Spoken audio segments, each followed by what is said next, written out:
Well, anyway, I'm going to talk a little bit about handling money God's way. And, somebody might say, well, Pastor, what do you know about handling money God's way? Well, let me just say there's a lot more I don't know than I do know, okay? People ask me sometimes about taxes, or they ask me about insurance, or they ask me about this or that, and believe me, I don't know. I have had training in Crown Financial, which is a Christian ministry that teaches finances. Started out with Larry Burkett. Some of you remember Larry Burkett, and that's become Crown Financial, so I've had some classes through them. I'm not a money expert kind of a guy, but, if it has to do with the Bible, I can pretty much figure it out. Amen? So we're going to look at that. By the way, if you've never been by my house, that's the way it looks.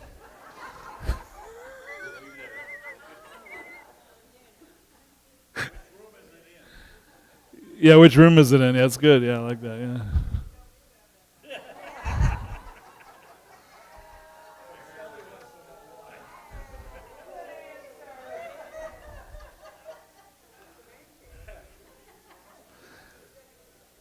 Oh, I forgot you were here. So anyway. Okay, let's go. So anyway, most of this is from Dave Ramsey, if you're into Dave Ramsey, and some of this is from Robert Kiyosaki, because I like Robert Kiyosaki. So a little bit from both of them that I kind of amalgamized and put together. Two financial experts. I think how we handle our money is extremely important, because if God has your heart, He's got your wallet already. And, we're so sometimes, trying to focus on people just paying a tithe, which really, according to statistics, the vast majority of professing Christians don't tithe. But the fact is, really, God has something to say about the other 90% too, So I really like these guys. I think they both have some good things to say. Let's be honest. Do people exist to serve you? Sometimes I think we've got that impression, don't we? Not Harry, of course, but yeah, there really are. And, it's amazing, and I always hear from my wife probably every day stories of really rude people. They come to the store, they're really rude. And the funny thing is, we'll go to a church function, and she'll say, hey, there's that guy over there, that guy that was there such a butt the other day, And it's like, we see these are church people, but they go to places and they're rude, or they go to a restaurant and they're rude, okay? Do people exist to glorify God?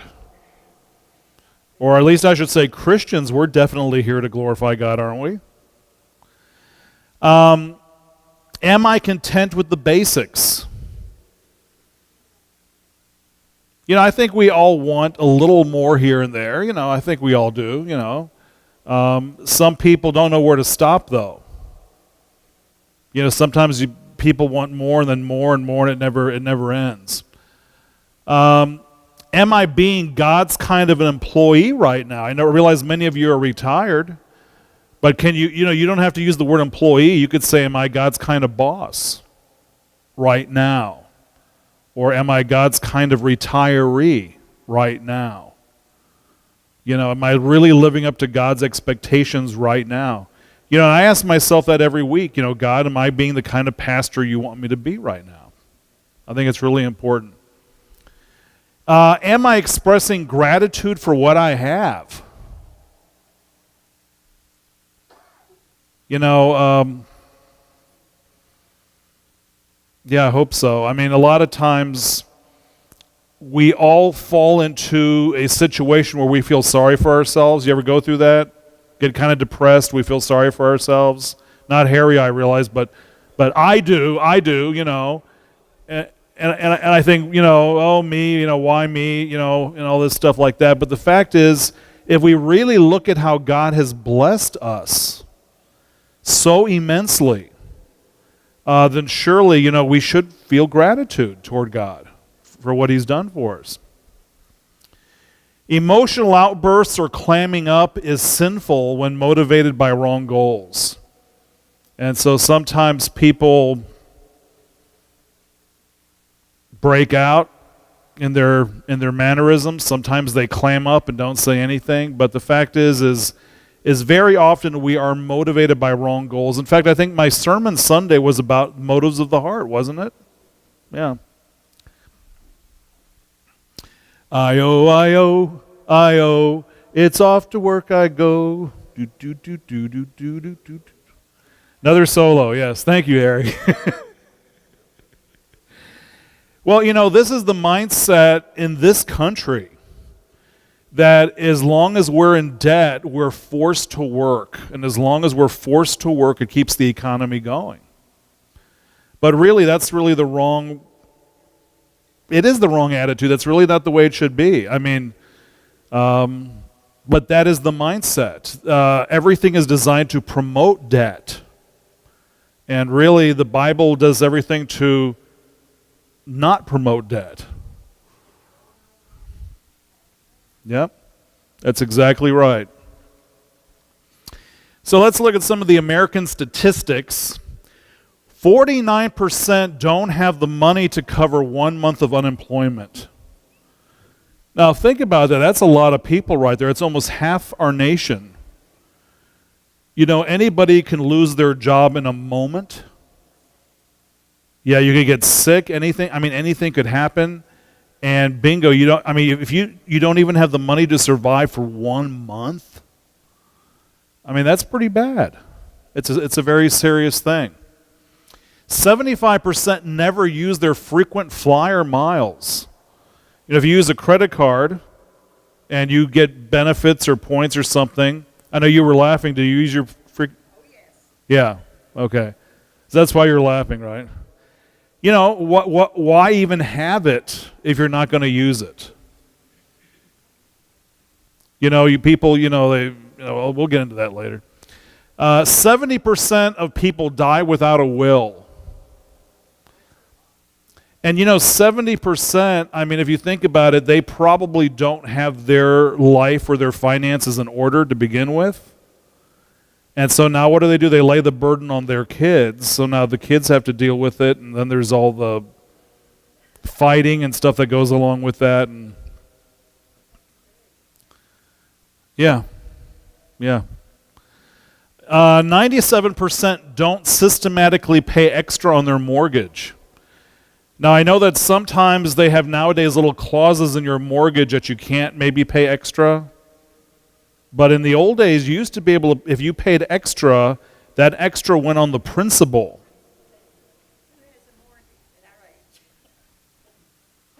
Well, I'm gonna tell you something. When I was, now this is 10 years ago, but when I was in Haines City at that church, and the bubble burst and the economy really plummeted, I had a church full of old people now that had no money. They lost all their retirement. They lost everything.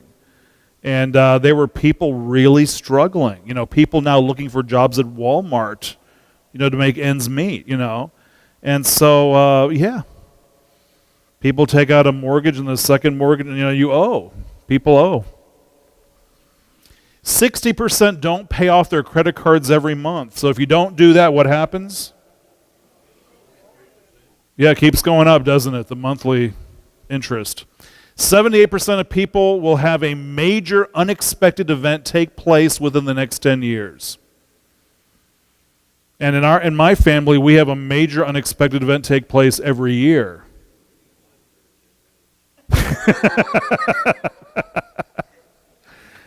Well, we didn't know, some of you know the story. We didn't know that we had a problem with our transformer, so it was sending extra voltage to the house. So, my vacuums would burn out, my alarm system burned out, my stove burned out, my dryer burned out after a while, my refrigerator, everything. My TVs, everything just burned up after a while. And the air conditioning kept going out, so I had the guy come out over and over and over again, and so he finally gave up. He says, I can't find a problem. I said, we're sitting here laying in the house practically half naked, sweating like maniacs all the time. I mean, surely there's got to be something wrong. I mean, I tried everything. This has been going on for years now, okay? And the guy says, you know what, maybe it could be one thing. He says, I doubt it. It's very rare, but I'll check it anyway. And it was too much voltage going to the unit. So I called Duke Power. They came out, confirmed it, and put in a new transformer or whatever. And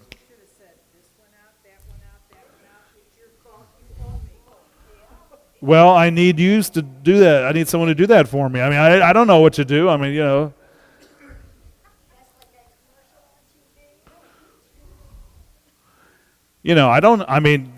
golly, I didn't know nothing. I'm not a money person. I'm really not. Yeah. 68% of people have saved virtually nothing towards their child's college education. 80% believe that their standard of living will go up when they retire.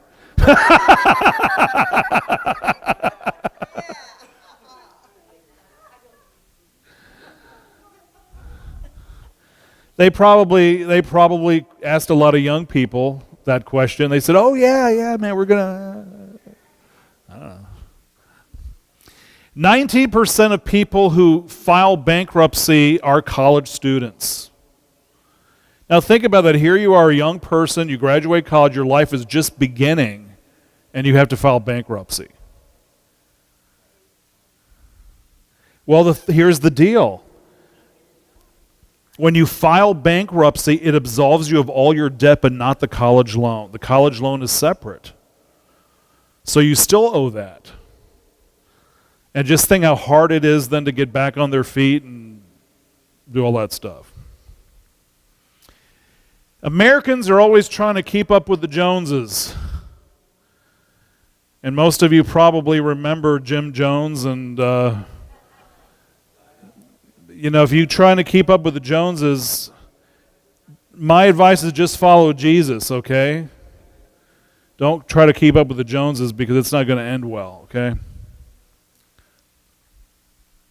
So I'm going to tell you how not to handle money. Now, some of you are going to disagree with this, okay? But I'm going with Robert Kiyosaki, and I'm going really with Dave Ramsey too, okay? The first way how not to handle money is the old-fashioned way. That's work hard, save your money, put it into the bank, get an education, buy a home, invest safely. Okay, that's the old mentality of thinking. A lot of you would say, well, Pastor Herb, that's what you're supposed to do, isn't it? Okay. The newfangled way is easy money, buy now, pay later. Budgets are outdated. Get an education. Those two line up, don't they? Buy a home. Those two line up. And the bigger the risk, the bigger the dividend. Okay? Let me just say this. When I went through a time in my life where I was struggling financially, I worked harder. I worked 6-7 days a week from before the sun came up to after the sun came down already, and I got poorer. Okay? Working harder is not necessarily the answer. Saving your money. Well, the problem with saving your money is this. Where are you going to save it? In the bank? The bank doesn't offer you hardly any interest at all. Then when you figure that with the cost of living going up and inflation or whatever going up, saving money is not the answer either. Putting it into the bank, well, yeah, I just said you're not going to get any interest, right? Get an education. Now, that sounds good. That sounds good. But we'll talk more about that later. Buy a home. That sounds good. But here's the biggest mistake that people make. The biggest mistake people make is thinking their home is an asset. When you own a home, you always have to pay. It costs you money. We have to put a new roof on our house now. It's costing me money. One day my hot water heater is going to go out. It's going to cost me money. One day this is going to go out. It's always costing you money. And it's not making you any money because you got to live somewhere. Right? Now, if you sell the house, you make money, but then you got to live somewhere, so you buy another house. Right? Now, if you buy two houses, that's different because you can live in one and rent the other one out. See what I'm saying? Or if you have, let's say, a duplex, you can live in one side and rent the other one out. Then you're making money, but yes.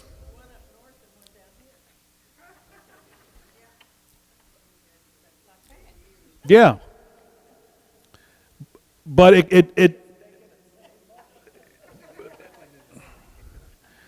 but really the upkeep, when you think about it, it costs you money. So really you shouldn't really include your house as an asset. You should really include it as a deficit. Okay?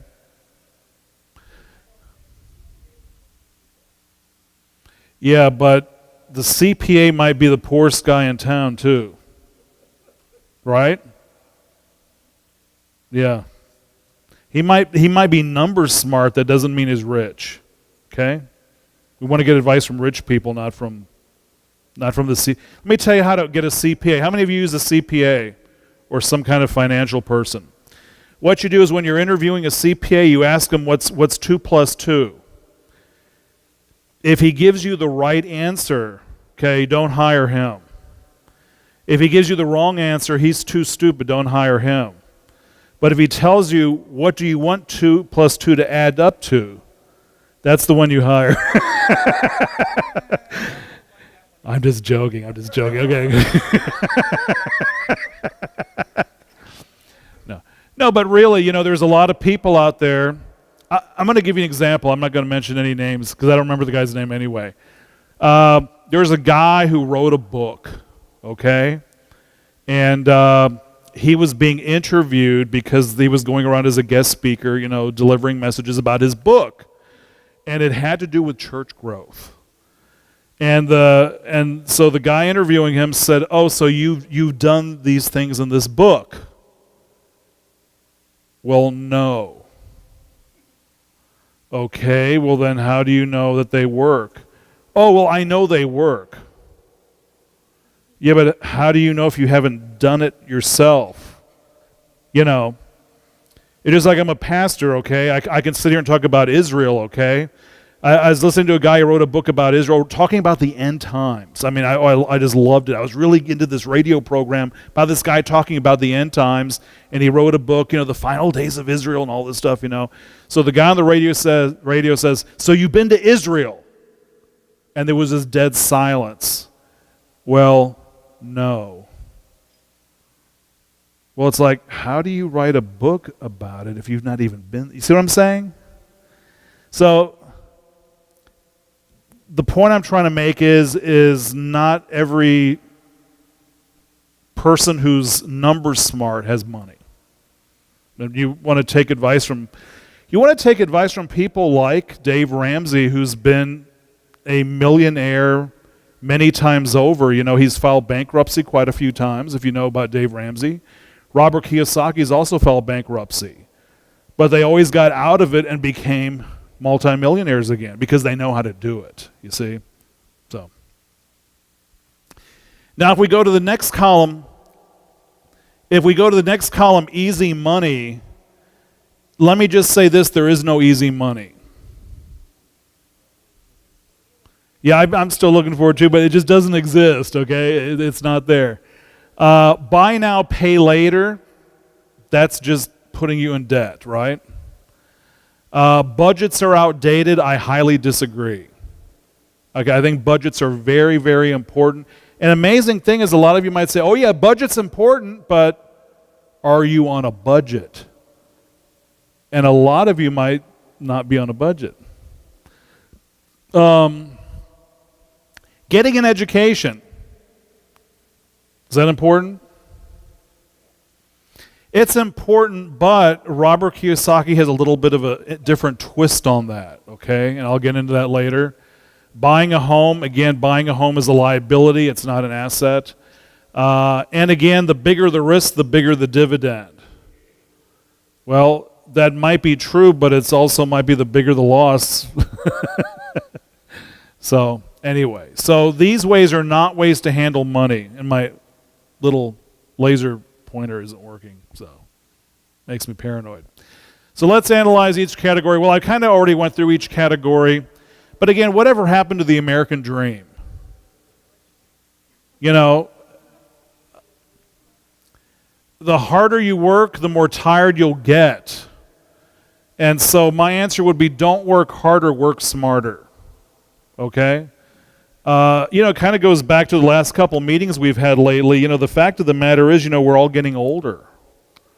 And so you really can't work. You can't speak for myself. You really can't work. You can't really keep working harder all the time. Because you're going to start going in the reverse mode. You really can't do that. Don't let your money lay around. It needs to work for you. And I think that's probably one of the most important things I could say. Because money is a tool. Okay? It's money doesn't become filthy lucre until you're in love with it. When you love it, how does that go again? The love of money is the root of all evil, right? So when you love it, that's when it becomes filthy lucre. But really, it's a tool, right? If used properly, it's a tool like anything else. You can take a hammer and you can build a house with a hammer. You can also knock somebody in the head with a hammer, right? You can use it for good. You can use it for evil. You need some money in the bank, but remember that you're making the banker rich. You need to have an emergency fund. If you don't have an emergency fund, you need to do that, because if something were to happen, I realize most of you are retired, but this is really good advice for your kids, for your grandkids. What if they lost their job? And you just saw the statistic that most Americans don't have the money to survive 1 month without a job. You should at least figure 3 to 6 months without a job till you get another one. 6 months. Okay, it's always taken me 3, but 6. 3 to 6, you need that, right? Getting an education is good, but you'll only earn a living and nothing more. Okay? And that's because of this. And I'll get more into it later, but what Robert Kiyosaki would say is this. Robert Kiyosaki, by the way, is the guy who did the Rich Dad, Poor Dad books. And he talks about his dad, his biological father, was the head of the Board of Education for the state of Hawaii. The guy always worked, but he always lived paycheck to paycheck, okay? But his rich dad was actually his best friend's dad, who quit high school, but was a multimillionaire and taught him how to be a multimillionaire, okay? And the thing is, it's good to have a trade, it's good to have an education, but with that you'll only make a living. Very rarely will you get rich from it. Yes? Just use common sense. These people that go to college, they think they know more than other people out here, and they don't use common sense. That's true. That's what I was saying to you about the CPAs. A lot of people are book smart, but they lack a common sense. Some people do. That's true with many people, yeah. But what Robert Kiyosaki learned is that, you can invest in real estate and you can invest in stocks and, you invest in whatever you're comfortable with, but you can invest money and make a lot of money with that. Buying a home is good because you need a place to live, but again, it's not an investment. Okay, so when you're figuring out if you're in a business, you call it a profit and loss statement, but if you're really for yourself, you call it a budget, okay? Again, don't look at your home as an asset. Because again, you got to live somewhere, right? Well,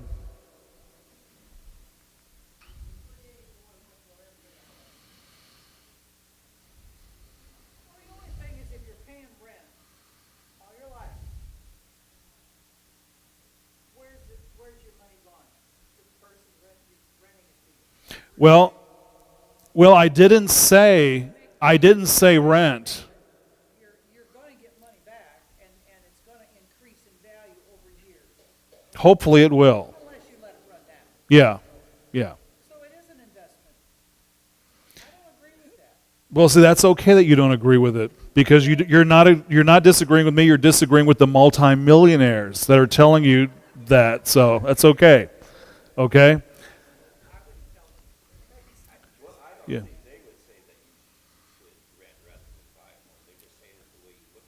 Exactly. When you calculate it on paper, your assets and your deficits, okay, don't include the house as an asset because it's always going to cost you money.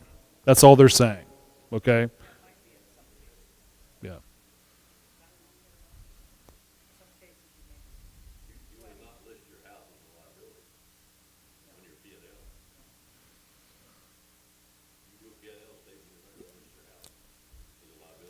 Well, if you're getting a loan, let's say, and you're having to present to them your financial plan, no, you're not going to list your house as a liability, no. But I'm talking about for you. Okay?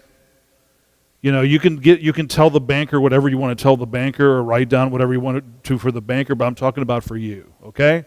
That's what Robert Kiyosaki would say. Whether you're investing at a high or low risk, diversifying your portfolio will only give you mediocre profit. And that makes a lot of sense. That makes a lot of sense. If you're diversifying your portfolio, you're investing in a bunch of different things, well, some of it's going to go up and some of it's going to go down. And then it has 6 months later, then that's going to go up and that's going to go down.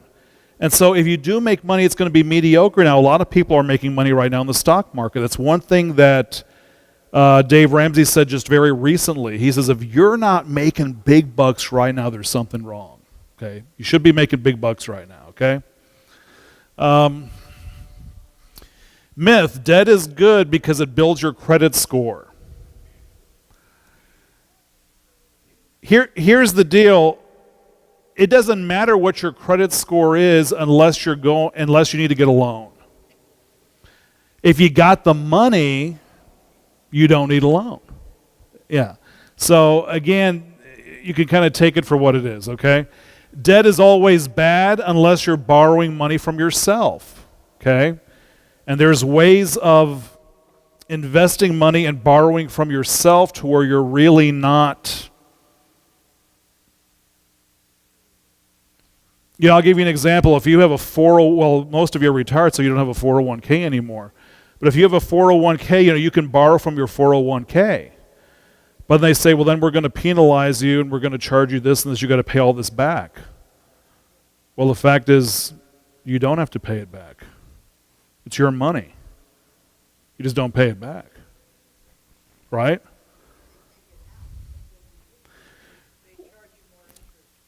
They might penalize you, right, but they can't make you pay it back because it's your money.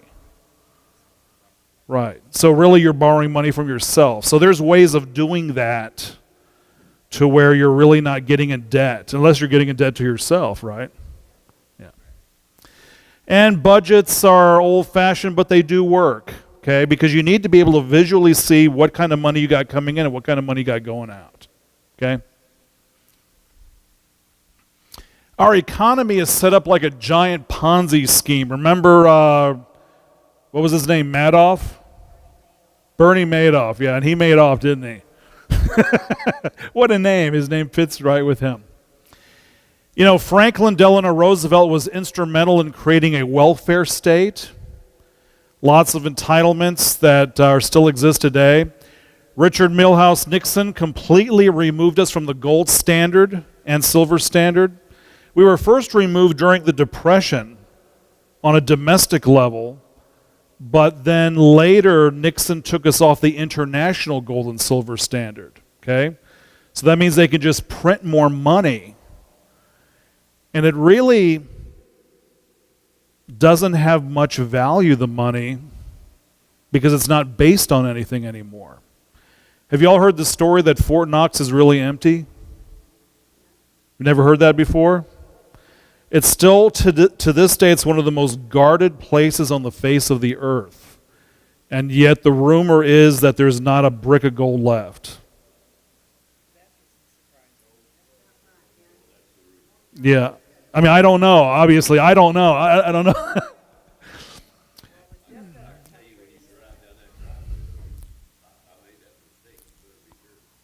Really? Well, our money is embossed within God we trust, and we're just trusting that someone is going to accept our money in payment. That's the monetary system that we use, and but in the old days it was based on gold and silver. I think most of you probably remember that gold certificate, silver certificate. You could go and actually trade it in for actual gold and silver. Okay. Now, one thing, and I don't want to sit here and I don't like to speculate because I'm the pastor and I don't want to sit there and make something up that may not be true. But one rumor was that when we went to war in Iraq with Saddam Hussein was because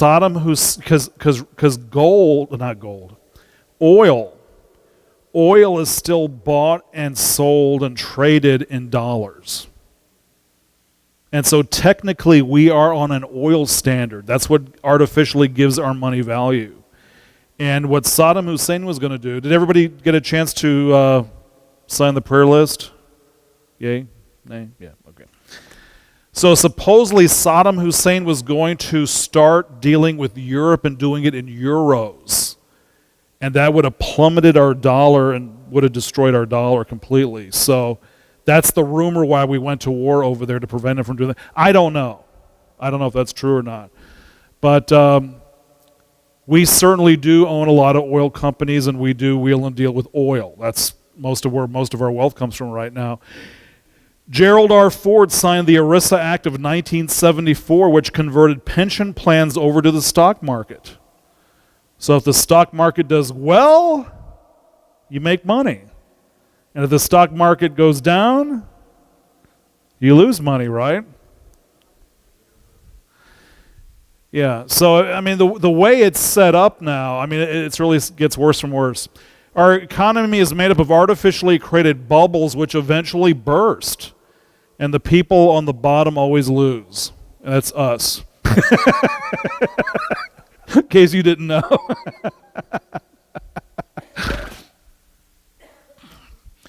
Only Jesus is your friend.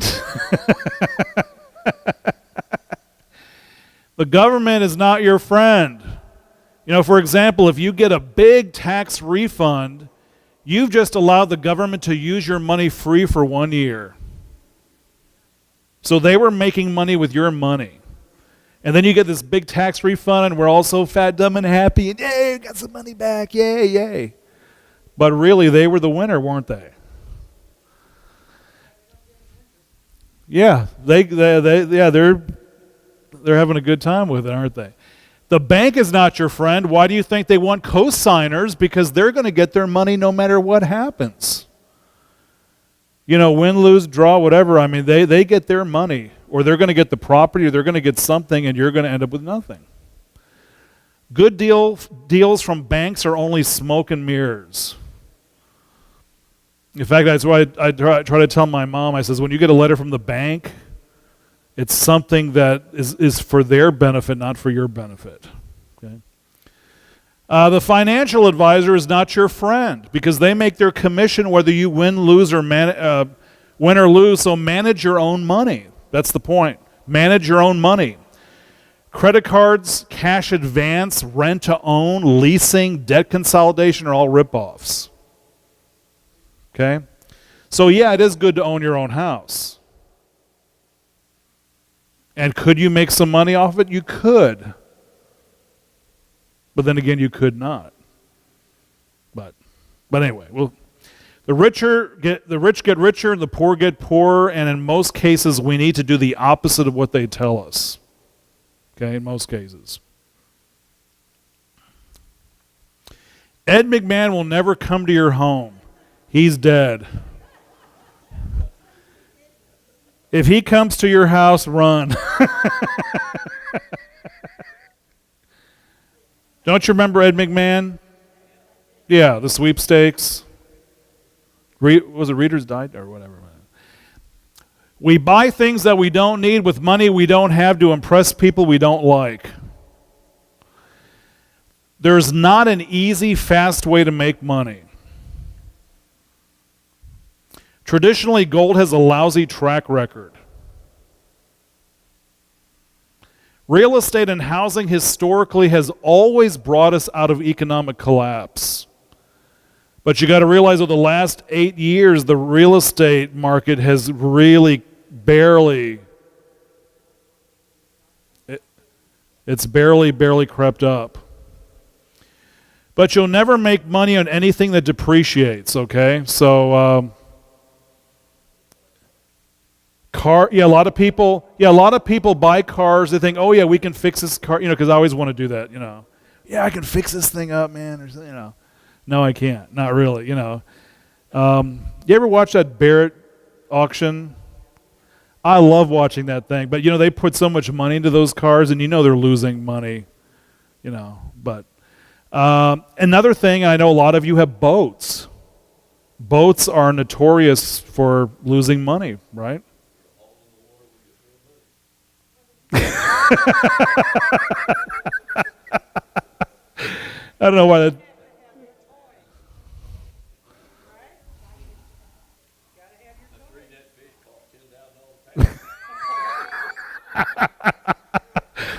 Ivan. On these credit cards, if you pay at the end of every month, you're getting a 30-day free use of their money.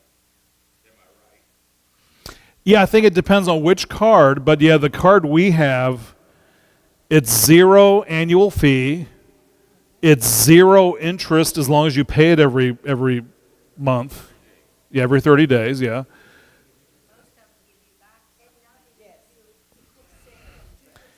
Yeah. Yeah. If you can afford it, you're going to make a little money off that. Because you're going to use their money for 30 days. Yeah, and I would say though the only downside is don't let it get too easy to buy stuff. Because man, it's so easy to flip that plastic out, and a lot of people still overuse the card. Then they can't make their payment, and then they end up paying interest, and that can go bad really fast. Okay, so yeah, you got to know how to and yes, so very good. Anything with a low rate of return, such as prepaid college or funerals, puts money in the other guy's pocket. Okay. For example, if you want to save money for, let's say, your grandkids' college, just open up an account or an investment of some type and put money in and make your own account. But when you're prepaying the school or some organization, you're allowing them again to build up the money and not you. Put in there for their college, you don't have to pay taxes on it. So Until it's used. Yeah. I don't think they have to pay taxes on that. Yeah, and see, this is where it gets into some stuff I really don't know about, So, and same thing with funerals. I mean, if you have if your funeral situation's already prepaid, great. But you can also have your own account for funeral expenses, or your own investment, and that way you're making the money and not the undertaker, right? Is that an old-fashioned term, undertaker?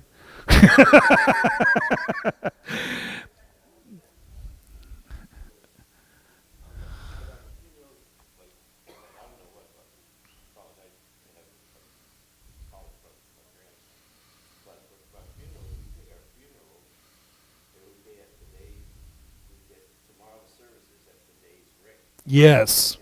Yes.